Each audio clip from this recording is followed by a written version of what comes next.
My stepdaughter told me to shut up and remember I'm not family. So I stepped out of her life, along with my money and support. She realized too late what that meant. Don't forget to subscribe and share your experiences below. Let's get started. I wish you weren't here. That was the first thing Oliver ever said to me when I carried my suitcase through Mallory's front door. No greeting, no curiosity, just those words, sharp enough to cut the air in the narrow hallway. He was 15 then, tall for his age, with a kind of steady defiance in his voice that told me this wasn't spontaneous. He had prepared it. He had rehearsed it in his head and waited for the moment to let it out. Harper, 2 years younger, stood behind him. She didn't speak. She didn't need to. Her arms were crossed, her chin tilted upward, her eyes fixed on me with open suspicion, as though I were an intruder trespassing in her mother's house. That was my welcome. That was the curtain rising on what I had convinced myself would be a new beginning. My name is David. I'm 43 now. 3 years ago, I married Mallory and stepped into a battlefield I mistook for a home. I had been divorced for 4 years at that point. My own children, Liam, 11, and Sophia, 9, were still tender from the fallout. They lived with me most of the time. They clung to me in ways that reminded me of just how fragile a child's trust is when family shatters. I promised myself that in Mallory's house they would find stability. Mallory, too, came with her share of baggage. Oliver and Harper. Both teenagers, both at the age where every word feels like rebellion, both bound tightly to their biological father, Chris. He lived just across town. He was close enough to hover like a ghost over every moment, close enough to appear for weekends and holidays, close enough to remind me that no matter how many dinners I cooked, how many bills I paid, how many rides I gave, I would never be first in their eyes. Still, I believed in second chances. I believed in rebuilding. I told myself this would be a fresh start, a chance to stitch together something broken into a new shape. I imagined Sunday dinners where all 4 kids sat around one table, trading stories about school, teasing each other the way siblings do. I pictured Christmas mornings where stockings overflowed and laughter filled the living room. I even dared to imagine that over time, they might look at me and see something more than mom's husband. So I tried. God, I tried. I poured myself into Oliver and Harper as if love were a currency I could spend until it bought their loyalty. I paid for their sports fees, their uniforms, their trips. I drove them to practice, picked them up late in the evenings when Chris was too busy or too tired. I included them in family outings with Liam and Sophia, determined that no one would feel left behind. I made sure that if my own kids received something, Mallory's received the same. I thought fairness could be the bridge.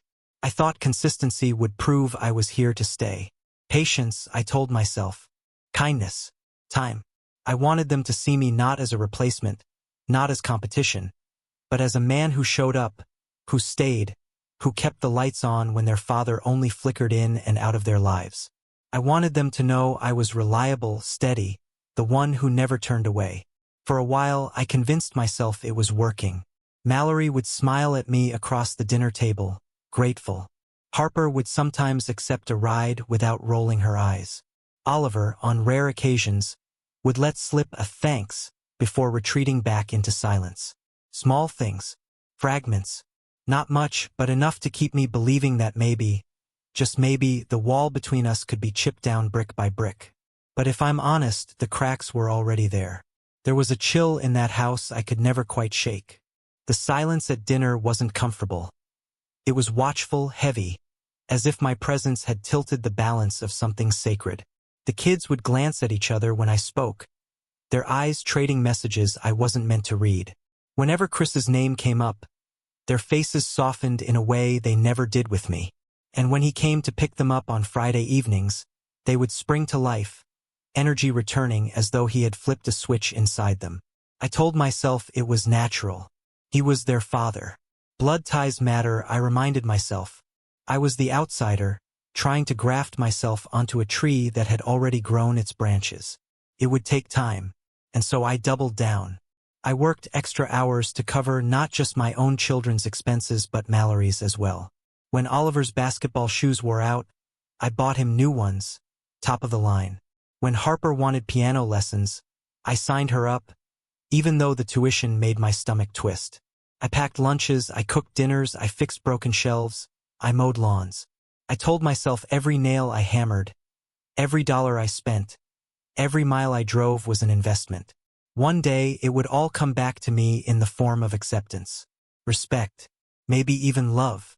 But respect is not bought with money. Love is not earned with errands. And silence has a way of growing louder the longer it lingers. Looking back now, I realize I ignored the signs. I ignored the way Oliver's words that first day never softened. I ignored the way Harper's laughter always carried an edge when it was aimed at me. I ignored the way Mallory would sometimes sigh, tired, when I pushed too hard for togetherness. I wanted so badly to believe in the image of family that I blinded myself to the truth. I was pouring water into a well with no bottom, and still I kept trying, because that's what stepfathers do, isn't it? We show up. We fill the gaps another man left. We take on burdens no one thanks us for. We build homes out of nothing and hope that one day, someone will notice the walls we've raised to keep out the cold. But the truth was already there, waiting for the moment it would no longer be ignored. The truth was in Oliver's eyes that first day. The truth was in Harper's silence. The truth was in the ghost of Chris, always near, always looming. I wanted to believe this was the beginning of a family, but in reality it was the beginning of a war. It didn't take long for the cracks to show.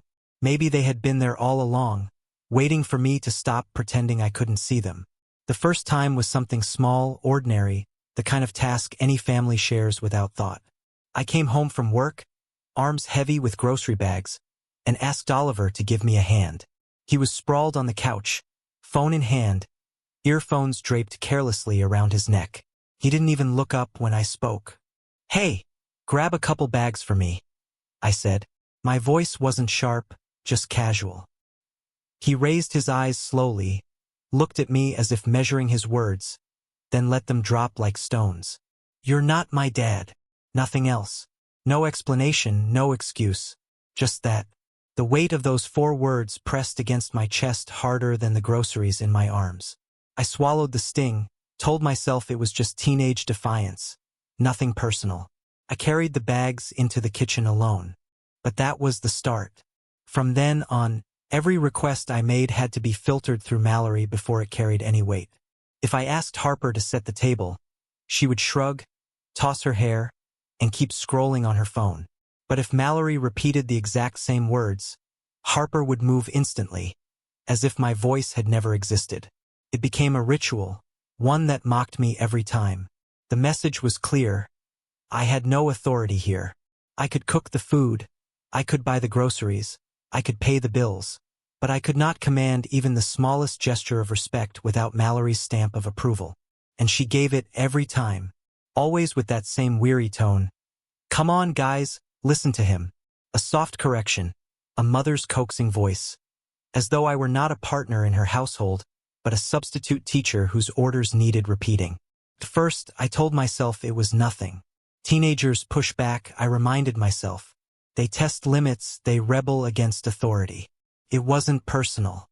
It was just their age. But then it became a performance. Oliver made a habit of asking questions that cut deeper than any outright insult. If I cooked dinner, he would glance at the plate, then turn to Mallory and ask, "Is it okay if we eat this?" As though the food I had prepared with my own hands might somehow poison him unless his mother approved. Harper followed his lead. She would leave her mess in the living room. Half-empty soda cans, crumpled snack wrappers, shoes tossed across the carpet. And when I asked her to pick them up, she would smirk and say, "You're not the boss of me." Then she'd wait, smirking, until Mallory entered the room to repeat my request. Only then would she move, and she would laugh as she did it, like the entire thing was a game. It was cruelty wrapped in teenage indifference, but it was cruelty all the same. Worse, they didn't stop with me.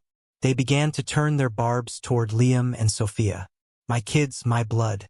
Sophia, sweet and sensitive, would often sit quietly in the living room, sketchbook balanced on her knees, drawing the things she didn't dare say aloud. One afternoon, Harper leaned over her shoulder, saw the pencil sketch of our house, and whispered with a grin, "Your dad's nobody here, He's just a stranger. I wasn't in the room when she said it. I found out later, when Sophia came to me that night with tears streaking her cheeks. "Why does Harper say you don't matter here?"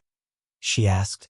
Her little voice was fragile, unsure, but the question cut deep enough to make me stop breathing for a moment. And Liam, my boy, was mocked for following rules that Oliver and Harper ignored. When I told him to clean his room, he did it without question. When I asked him to help with the yard, he grabbed the rake and joined me without hesitation. And for that obedience, Oliver laughed at him. "Teacher's pet," he sneered. "House servant."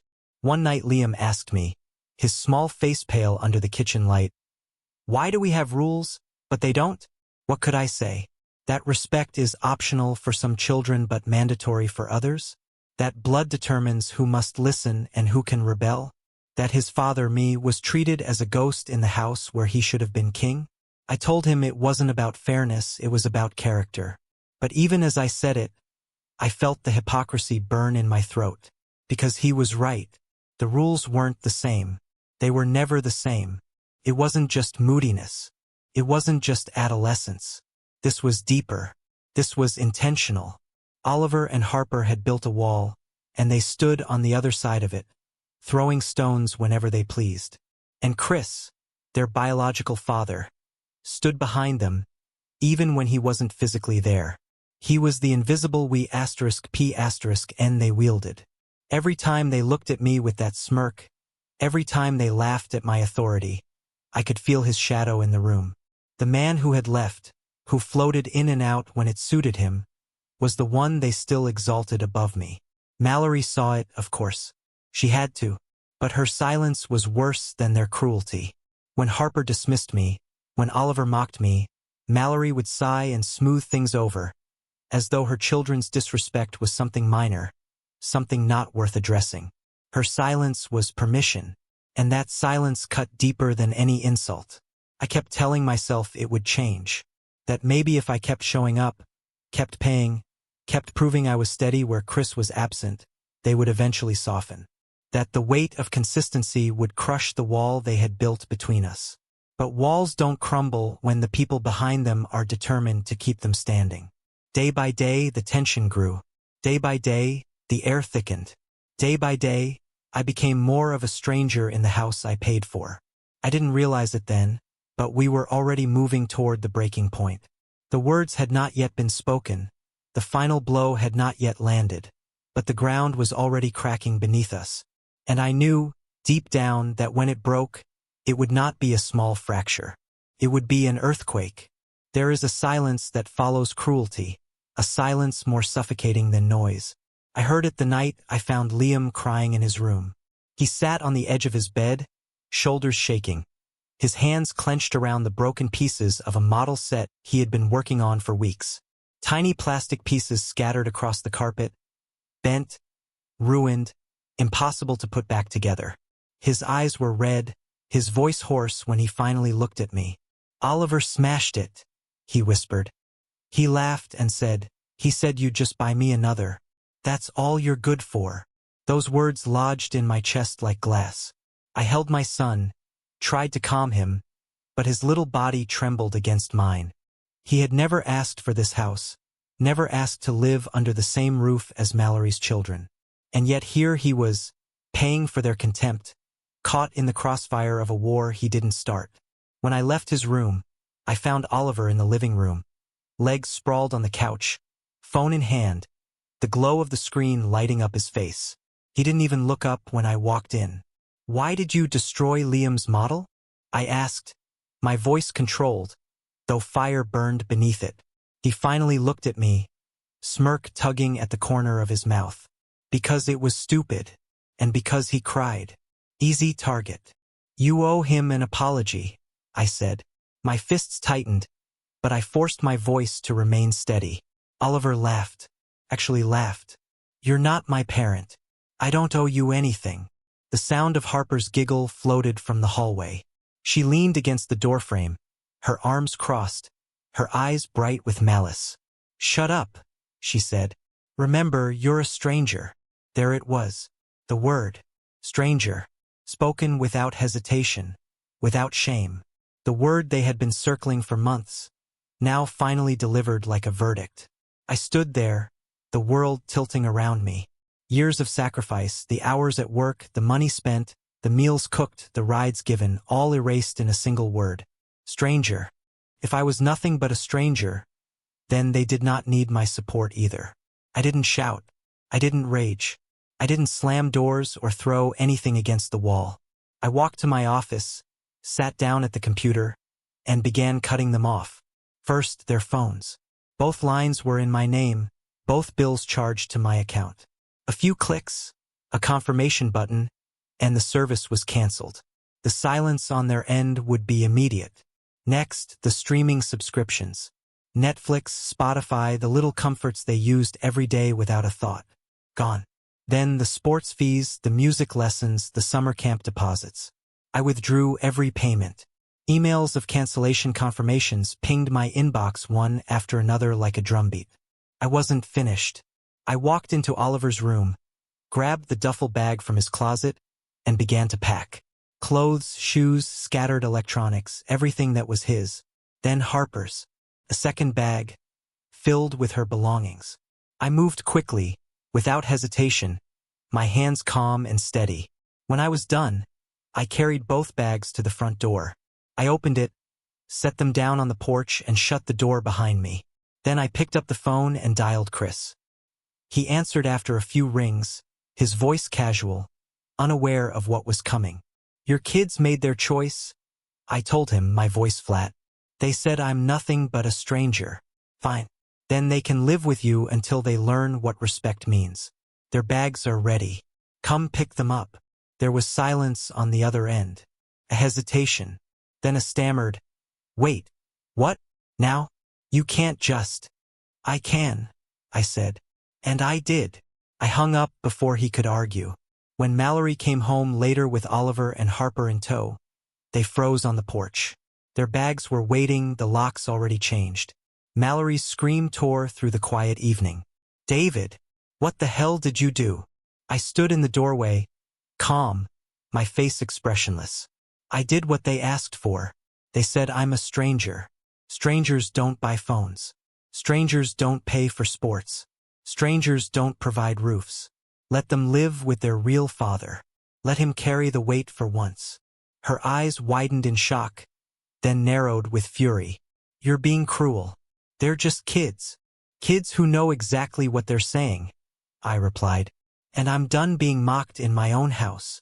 Oliver sneered, trying to mask his unease with bravado. Fine. We don't need you. But I saw the flicker in his eyes, the hesitation in his step as he dragged his bag down the porch.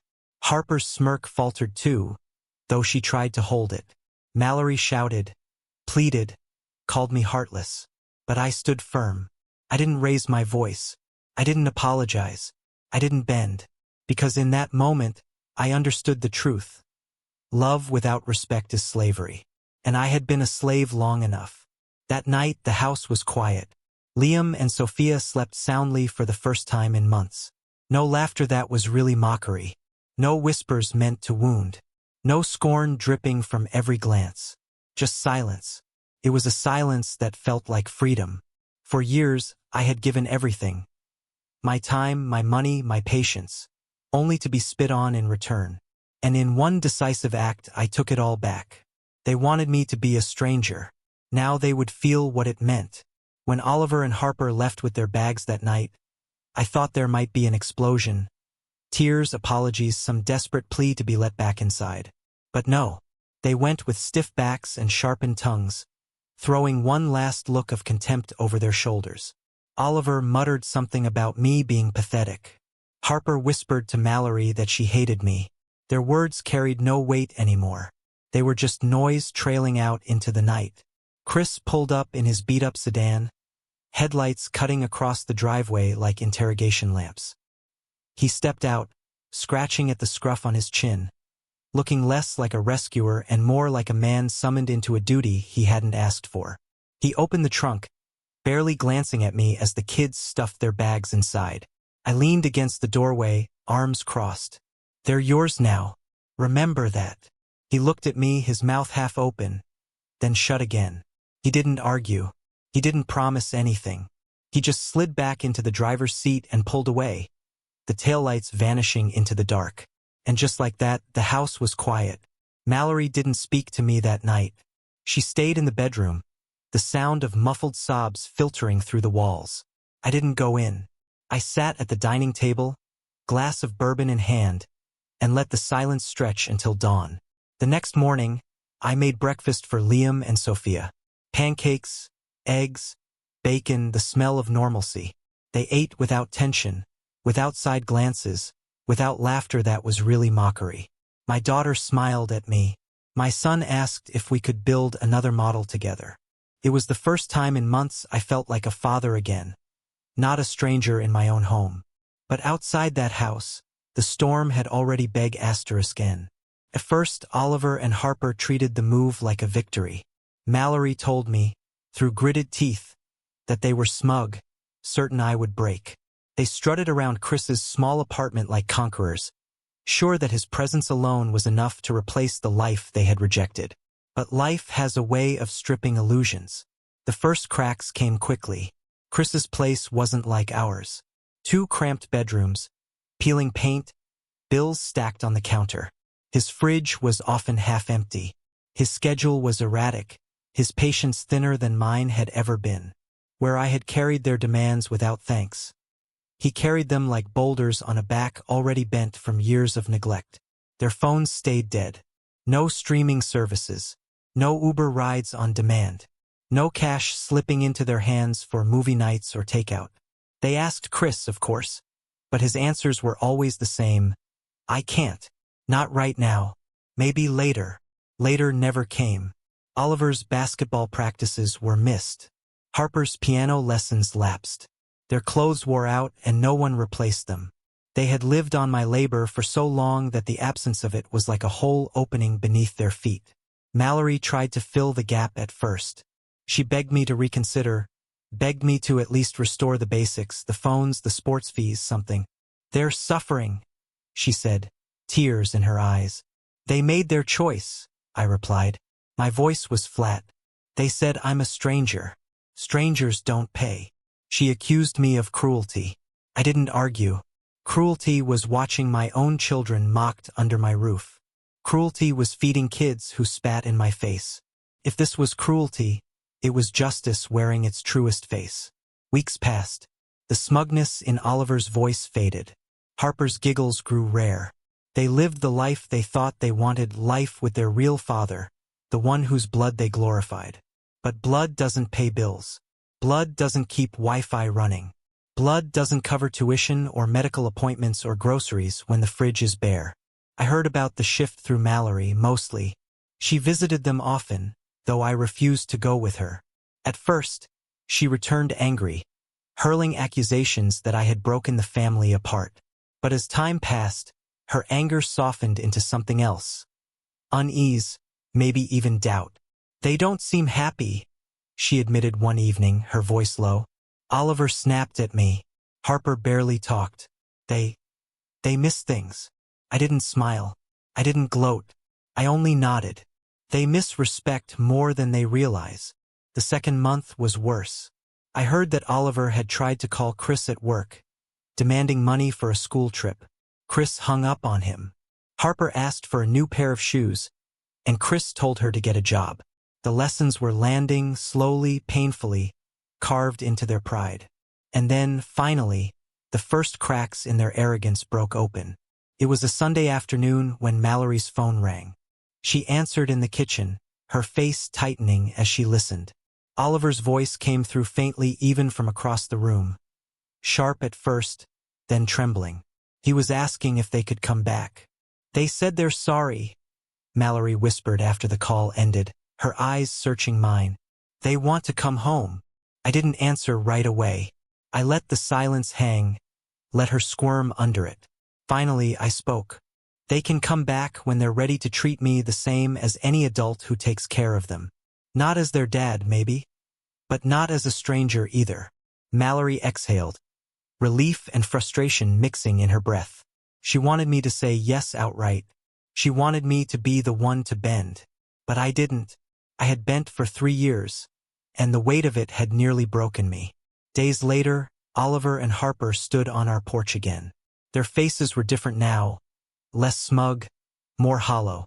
They didn't sneer when they stepped inside. They didn't laugh when I looked at them.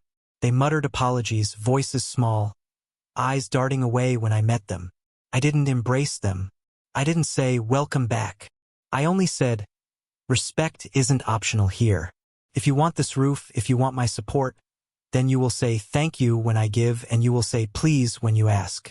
That's the price." They nodded. It was enough for me, and so they stayed. It wasn't transformation overnight. Their sharp edges didn't vanish. Their loyalty to Chris didn't die. But the lesson had landed. For the first time, they understood that support is not free, and contempt has consequences. Today, they say thank you. Sometimes only out of habit, sometimes reluctantly, but the words are there. And that's enough to tell me they learned. I didn't win their love. I didn't earn their devotion, but I claimed their respect, piece by piece, carved from the wreckage of their defiance. And if that makes me cruel, then so be it. Because sometimes the only way to teach respect is to walk out of the lives of those who call you a stranger, and take your support with you.